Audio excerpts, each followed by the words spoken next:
Yo yo yo yo yo yo yo yo yo. In today's tutorial we will be looking at how you paint Horus's cloak. This will be a primarily brush-led exercise with a little bit of airbrushing just to smooth out some transitions. We'll be looking at how we develop light placement. We'll be looking at the color recipe for this nice rich red. We'll also be looking at what happens when you add magenta to red. It just goes that's a very technical artistic term. We'll have a look at the producing the non-metallic shine of his cloak as well. Without further ado, 3, 2, 1, here we go.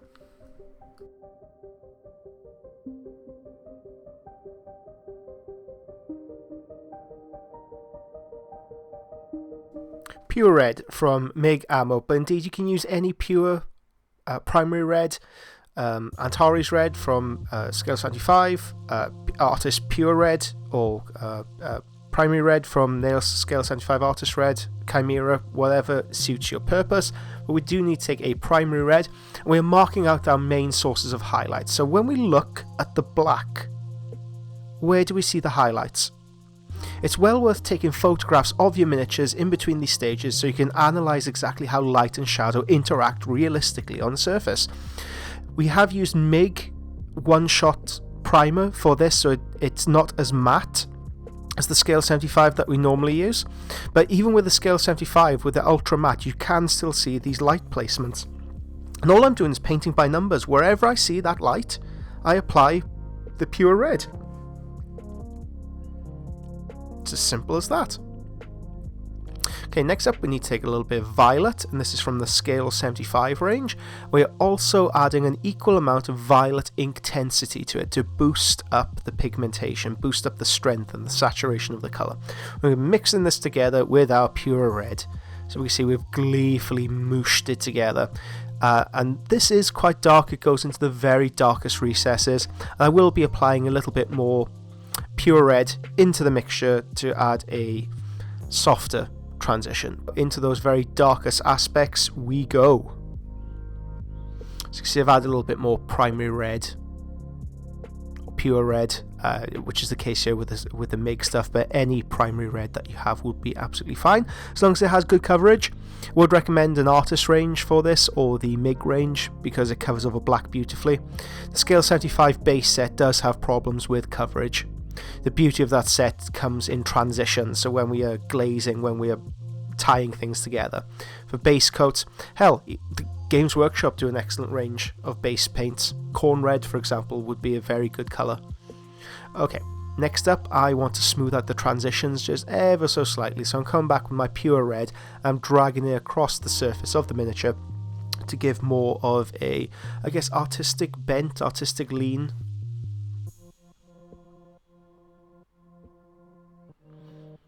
At this stage it's very choppy, very very very choppy. I take pure red once again and I thin this down a little bit with some airbrush thinner. In this case I'm using life color thinner, but any acrylic thinning medium that you have would be appropriate. And we are thinning this 2 portions paint to 1 portion thinner.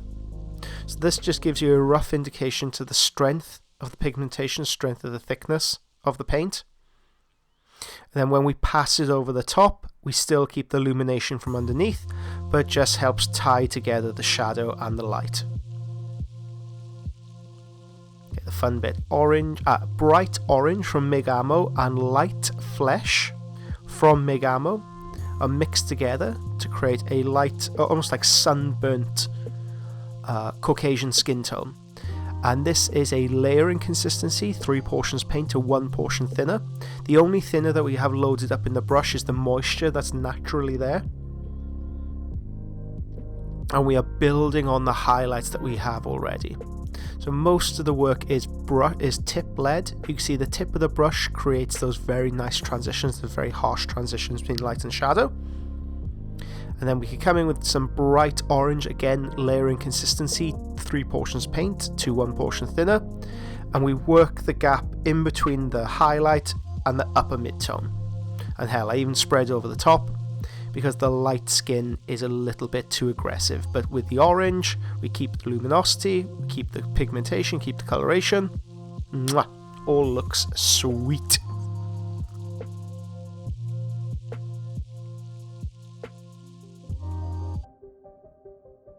we've had a look at the mechanics of painting the cloak, how to go from a dark colour to a light colour, light placement, but we haven't really discussed the colour theory behind it yet and exactly what we're trying to do with this cloak. With Horus's cloak, we do want a rich robe, so we do want something that has a bit more vibrancy to it than, say, a word-bearer armour, for example. The classic example that I give when trying to explain this concept is Blood Angel armour and word-bearer armour.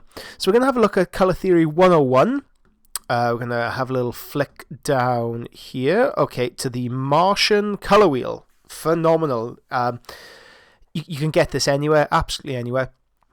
Have a look online for it. Okay, so with a word-bearer red, for example, we can start with a maroon. Looks very nice. And then if we want to highlight it, we might want to go to Chinese strawberry, might go up to pink for the highlight, and then to shade it, we add black. On the whole, we aren't really moving that far around the colour wheel. For Blood Angel armour, we start with a more saturated red, and then we can move over to maybe like orange, peanut butter for the highlight, buff for the very top highlight. And to shade it, we can go down to, these names are great, purple, I can't pronounce that, let's go purple bean instead, to purple, to maybe like a spectral violet around here. So we can see we cover a far wider range of colours. It's the same with Horus's cloak. Now a little tip when it comes to red, when you want a really enriched red, it does some really bizarre things. Red does some really, really bizarre things when we add magenta to it. You'll notice on here, we don't really see a magenta, no? Where we have versions of it, dark pink, shocking pink, purple, loose strife. Wow. But magenta, when you add magenta to red, it starts doing some crazy, crazy, crazy things. So we're going to see what happens when a new challenger enters. Boom, magenta and phthalo blue red shade. So we're using Chimera colours. They are pure pigment paints. They are slightly thicker formulated. Very, very, very intense. Great for really punchy colours. So I did want to darken the magenta down ever so slightly. So we are looking at a rough mixture of 90% magenta, 10% phthalo blue red shade. And you'll notice in the set it comes with phthalo blue red shade and green shade. So when you look at the colour wheel, each colour has a colour bias, which means it leans either towards a cool spectrum or a warm spectrum. So when you see blue, for example, it either leans more towards violet, which has a more red-ish tint to it, or green.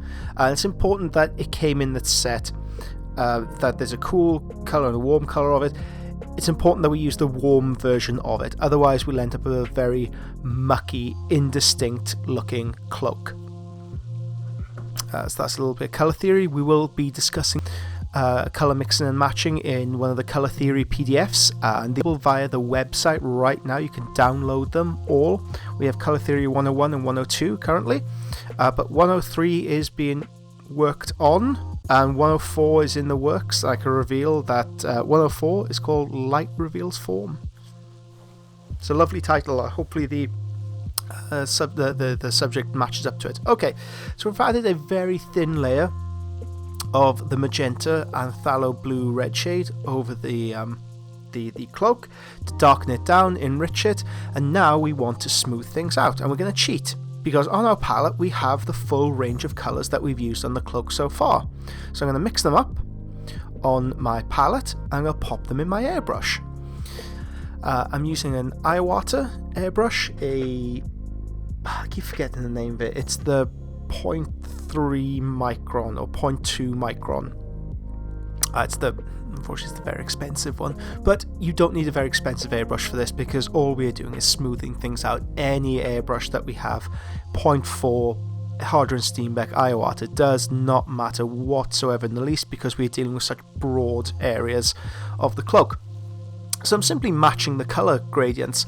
I'm using purple in the lower mid-tone from the shadows to lower mid-tone. The mid-tone, we use a little bit of red, pure red. Then the upper highlights, the upper mid-tones to highlights, we're using bright orange, and bright orange with a little bit of light flesh applied. So it's the full range of colours we've used so far on our piece that we're reapplying to the cloak. Now this will take a little bit of time just to smooth over. But take your time. You'll only be painting one Horus. Well, hopefully you'll only be painting one Horus in your life. Unless you're a commission painter, in which case you'll be painting several. But at this stage, it's more about contracting the brush strokes, smoothing them out. We can absolutely do this with a brush stroke, just in the same way we've built up to this point. The brush stroke will take longer to achieve. It will take longer to build up these transitions. The airbrush is a cheat code. I can go in, offer very, very small, thin movements of light and shadow, built one on top of another to create a great result. Yes, I know 100% I am cheating. Airbrush is cheating. Everybody's right when they say that. I've also added a little bit of the underglow. So I have pure red loaded up into my brush. I've added a little bit around the gorget, around the armour, and a little bit on the head, just to be a little bit cheeky. If this overspills onto the cloak, that's why I've put this video in this order. Ideally, you'd want to do the wolf cloak after this, or rather than before, like I have done. There is or will be a video on how to achieve the wolf cloak in the Masterclass series. Don't worry, that is coming. If not, it might be available already. I'm not sure on the timings of these things. But ultimately, we are looking for that nice transition of tones. We aren't trying to reinvent the wheel at this point. We've done the work, we've done the hard work. Now it's time to smooth things out, to cheat, and end up with an amazing looking Horus. So that is what the cloak looks like at this stage. The underneath needs a little bit more work because we have that underglow effect. So we have a very specific effect in mind for the base that we want to have reflected on the miniature itself. You'll notice on the whole, the underside of the cloak is much, much darker than anything else that we've used, and there's a good reason for that. We use bright orange to highlight the underneath of the cloak to give the impression of embers of a world washed clean by fire, and Horus striding through this bloody awful mess he's made. That's what the cloak looks like once it has been fully painted. So that is the red stages done. Now this cloak does come with some beautiful filigree that we can paint by numbers. So we're going to take a little bit of British brown to begin with, and we're going to mix it with pure black. We can use Chimera black, we can use MIG black, we can use black. Hell, you could grind up black yourself using charcoal and acrylic medium. No, that's a joke, don't do that. That's crazy. But any black in your collection will do. We're going to base coat all the design with that.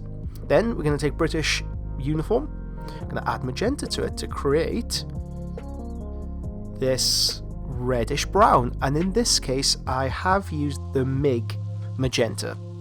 Why? Because it was already on my palette. That's the reason why. If you have the Chimera on there, use the Chimera. But beware, the Chimera will significantly overwhelm the British brown. So you will, in this case, we are using about 50-50 of the MIG products. If you're using MIG plus Chimera, use 70-30 in favour of British brown. And then we're going to mark out all the lower mid-tone to highlights.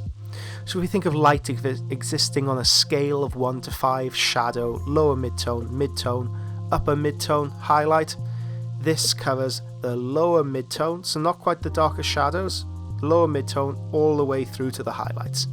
I can also do a little bit of sketching on the eye as well. Now for the most part the sketch is in line in context with the folds of the cloak. If you're unsure on light placement, well, this is what the guide is for. Please feel free to copy, that is what it is here for. We've added a little bit more British brown into the mixture until it's practically pure British brown at this point with a pinch of magenta. We're going to build on the structure we have established, that's the word I'm looking for, already. The paint is all layer consistency, so around 3 portions paint to 1 portion thinner. The only thinner, I haven't used any airbrush thinner or anything like that, it's just a little bit of water that's loaded up into the brush. And the natural moisture of the brush will help the paint slip off the tip of the brush. As you can see, I'm mainly using the very tip of the brush, and because this is a highlighted area, it's a raised area, I can even use the edge of the brush to pick up those very, very hard edges. So I'm going to add it along the lines, define the Eye of Horus, and build up the mid-tone all the way through to the highlight. Don't worry, there will be a tutorial on how I did those dead heads as well. Oh no, it's up already. No, it's under the heads of Horus.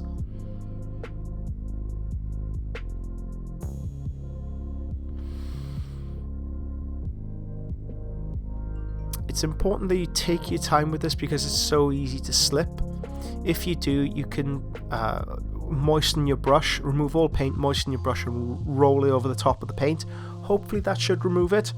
If it doesn't, allow it to dry and take a craft knife and very carefully run it over the top, and hopefully that should remove.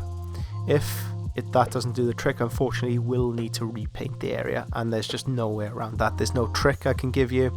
You just have to put in the hard yards and build it. Okay, the underneath of the cloak.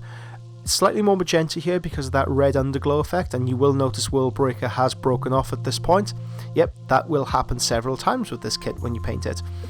Learn to love it now. So we've used a little bit more magenta in here as opposed to British brown, and we've used a little bit of the white to give it a pinkish appearance.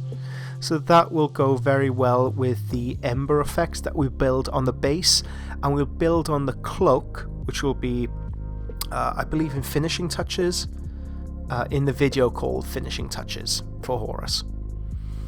Pale gold yellow from MIG. Now whenever you get a colour like this, named like that, it feels impolite not to use it in non-metallic metal. So we're going to whip a little bit onto the palette, and this is going to build up our upper mid-tones all the way through to our highlights. At each stage you can see we are painting in ever decreasing bands of light. So this will be highlighted within the structure we've built already. It's very rare that we overlap it and go wider than the previous layer. You can see just how much more delicate my brush stroke is at this point. The tip of the brush is coming into contact with the surface of the miniature to develop the texture and the lines and the light reflection. 3 portions paint, 1 portion thinner, but hell, only use that as a guide. It is a very inexact guide to give you some kind of proportion control, which I use on my miniatures. If you measure this out exactly and it doesn't work for you, well, feel free to disregard it. Talking about painting, systematizing it, it's difficult and an inexact. I teach scientists, I teach people in the medical field, in scientific fields. I dare not call it a science. I'm always being asked, what exactly do you mean? You should use a pipette in your work. That's something I get quite often. You should use a pipette in your work and you should mark it out exactly. Unfortunately, that's not how I paint. I like the feel of the paint underneath me. I work on instinct. That instinct that has been built up over several years. And that is instinct that you will develop yourself. The more you paint, the more you get an instinct of the kind of thinness you need of your paints. But as a way in, 3 portions paint to 1 portion thinner. Okay, I'm jumping ahead here because I want to see a finished result. We've used a little bit of pure yellow into the mixture as well, and a little bit of white. I'm going to highlight the very tippy top portions of the non-metallic, and that is it. That's the full range of values and coloration we want to use. At this stage I'm going to speed up the video. I don't paint at this speed. I paint it looks like I'm painting on crack at this point, or like I've done a line and away I go. I would highly advise you against abusing substances to improve your painting speed. You think you're painting amazingly until the morning after, and it all looks like trash, and you'll have to go back and rework your job, your paint job anyway. I do not say that from a point of experience.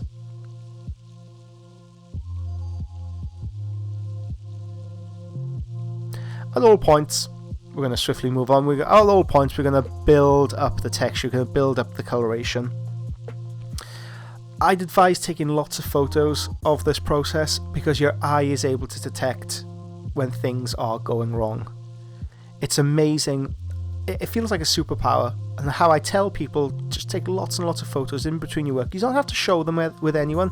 If you are part of a painting group, I mean, we have one on Discord, Little Legend Painting Group, and you can find links for that in our weekly newsletter. It does really help students develop their sense of light and shadow, light placement, and just give them a sense of exactly what's going wrong and what's going right. With this, take lots of photos, and your eye is able to detect whether things are going right or wrong. You can share them with painting groups, offer get advice, or just simply reflect on it yourself. You don't have to share it with anyone.